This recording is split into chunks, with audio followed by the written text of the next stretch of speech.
The King and the Goose. What's a goose, Dolly? Well, a goose is like a very large, often white, bird.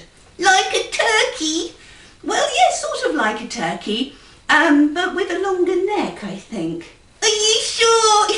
I think so, yes. Of course, you have turkey at Christmas, don't you? Yes, you do. And some people have gooses too. Gooses? Yes, gooses as well. Anyway, on with the story. And it goes like this. Now, are you sitting comfortably? Yes, I think so. Are you? Well, I think everybody is. Now, be quiet while I tell the story. Ready? Okay, then.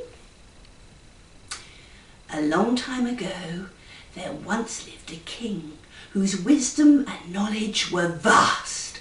Oh, that's right. And nothing remained that was unknown to him, for it was though the wild birds that played on the wind would speak to him clearly, and above all their din, he'd capture their gossip and court flabbergast. He'd daily his court flabbergast. Flabbergast! That's right. One day the Queen, dressing in her fine boudoir, discovered her blue sapphire ring was stolen. Oh! And all of her jewels left askew.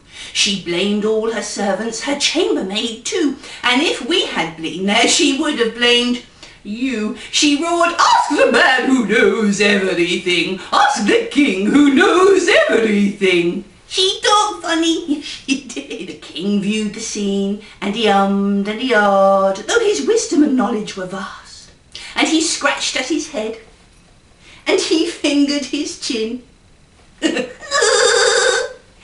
For though nothing long remained unknown to him, he couldn't quite say right away of the ring. At this poor admission, the Queen was aghast. The Queen and the court were aghast. Aghast! What does that mean? Well, they were shocked.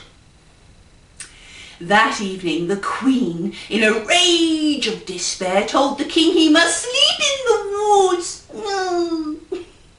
So the king obeyed meekly and carried his bed and slept on his own in the old woodman's shed, and called to the owls, and to them he begged, "Please tell me who stole the Queen's ring. Sing and tell me, please, who stole the ring." Then fluttering around him, the owls gathered close and screeched and twit-twooed as they sang.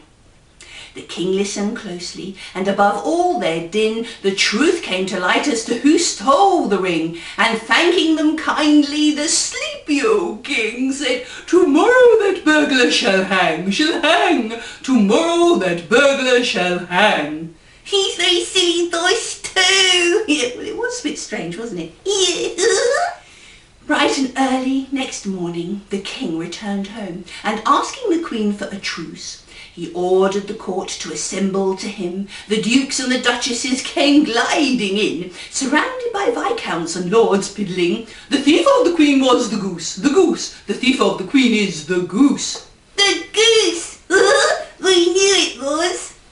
All right then. The goose was then brought under guard to the court, and the king through his monocle peered. "Return the Queen's ring, or you will be flung out into the courtyard where your neck will be wrung, and then, naughty goose, you will slowly be hung." And the court at the bad goose they jeered, and the court for the king they all cheered. "Please, sir," quacked the goose in a wee frightened voice, "'twas by chance I took the Queen's ring. Oh. I was hunting for food and found by her bed a box of sweet chocolates, and on them I fed.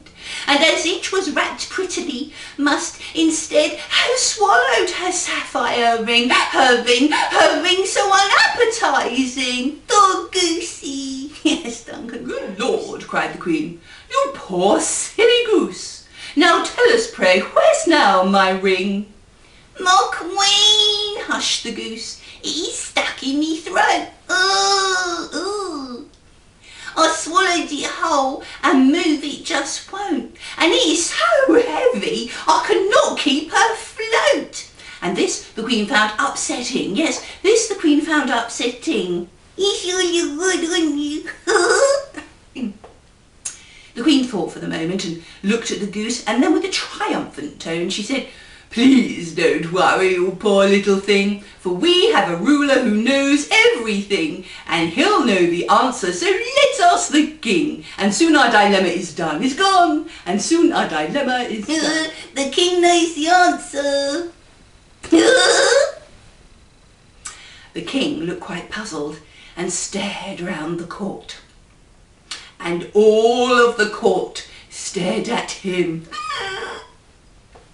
Though in truth he was wise, he wasn't that bright, which is why he would ask wild birds every night the answers to questions, so he'd know he'd be right whenever the court and the Queen questioned him, whenever the Queen questioned him. That's right.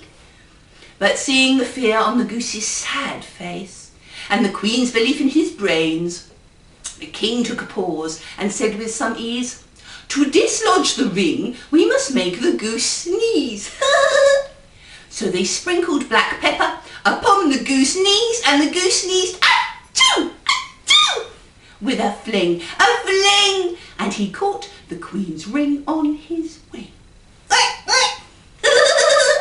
Did you enjoy that, Duncan? Yes, I did. I thought it was brilliant. Brilliant. I loved it very much. Can I have another? Well, not today. It's time for us to go now, so why don't you say bye-bye to everybody? Die-die. Die-die. Okay, and bye-bye from me. Bye-bye. Die-die.